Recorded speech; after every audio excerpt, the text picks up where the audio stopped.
RBI ने इस bank पर की बड़ी कार्रवाई, ग्राहक नहीं निकाल पाएंगे जमा पैसा। भारतीय रिजर्व बैंक आरबीआई का कहना है कि बैंक पर प्रतिबंध को बैंकिंग लाइसेंस रद्द करने के रूप में नहीं समझा जाना चाहिए। भारतीय रिजर्व बैंक आरबीआई ने मंगलवार को महाराष्ट्र के उल्लासनगर स्थित the Konark urban cooperative bank पर पैसा निकालने सहित कई प्रतिबंध लगाए।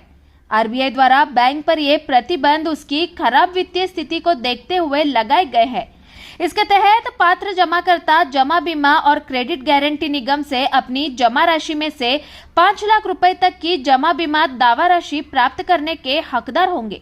कोणार्क अर्बन कोऑपरेटिव बैंक पर बैंकिंग विनियम अधिनियम 1949 की धारा 35A के तहत प्रतिबंध 23 अप्रैल 2024 मंगलवार को कारोबार बंद होने के समय से लागू हो गए हैं।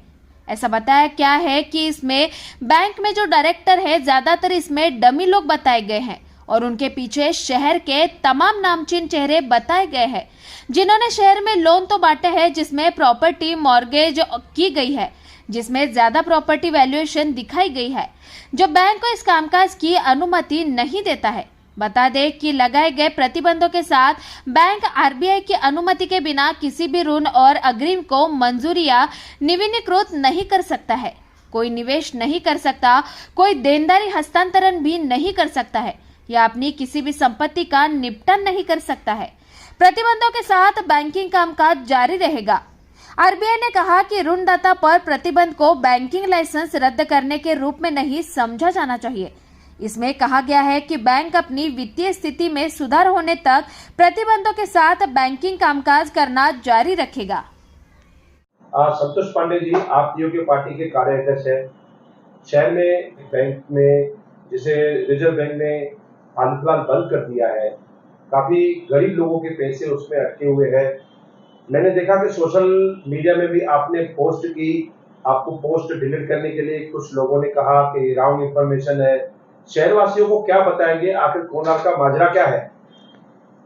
देखिए महेश जी, आपके माध्यम में बताना चाहता हूँ, कोणार्क बैंक में जो घोटाला हुआ है, मैंने जो पोस्ट किया था, यह इंक्वायरी आज तो चालू नहीं हुई है। यह इंक्वायरी तकरीबन 10 साल से चालू है। ऑडिटर को मैनेज करके इंक्वायरी बार बार रोकी गई, उनको मैनेज किया गया, लेकिन बोलते पाप का घड़ा भरता है और फूटता भी है। तो जो कोणार्क की कमेटी है, उसके चेयरमैन हैं, डायरेक्टर हैं, उतने लोग इन्वॉल्वमेंट हैं। जैसे कि मुझे आपने बोला कि एक नेता ने बोला कि डिलीट करो, राजीव बदरिया जी ने मुझे बोला कि आप पोस्ट को डिलीट करो। मैं अभी उतने नहीं हूं, लेकिन जब से इंक्वायरी चालू थी, यह इंक्वायरी 10 साल से चालू है, उसमें राजेश बदरिया जी इन्वॉल्वमेंट थे, क्योंकि उनके कार्यकाल में भ्रष्टाचार हुआ है। अगर भ्रष्टाचार नहीं हुआ है तो डर क्यों रहे हैं? आरबीआई का कार्य है, वो इंक्वायरी करेगी, तो उसमें दोषी रहेंगे, उनके ऊपर कार्रवाई की जाएगी। महेश जी, इनका इंटरनल इंक्वायरी चल रही थी, शहर की जनता को इसकी जानकारी नहीं थी, क्योंकि यह इंक्वायरी आरबीआई अपने माध्यम से कर रही थी। ये लोग पैसे से मैनेज करके उन अधिकारियों को बार बार वापस भेजा गया, लेकिन बोलते हैं ना, पाप घड़ा भरता है, भरा और फूटा। इसमें नंद जेठानी जी हो, अनु मनवानी जी हो, राजीव बदरिया जी हो, सुरेश जग्यासी जी हो, बहुत से लोग हैं जो डायरेक्टर हैं, चेयरमैन हैं। देखिए, किसी ने पद छोड़ दिया, कोई रिटायरमेंट हो गया, या कोई बोला कि मैंने खुद टर्म खत्म हो गया, उसका मतलब ये नहीं कि भ्रष्टाचार नहीं किए। आप कहीं न कहीं भ्रष्टाचार में शामिल हैं, क्योंकि इंक्वायरी ये 10 साल से चालू है।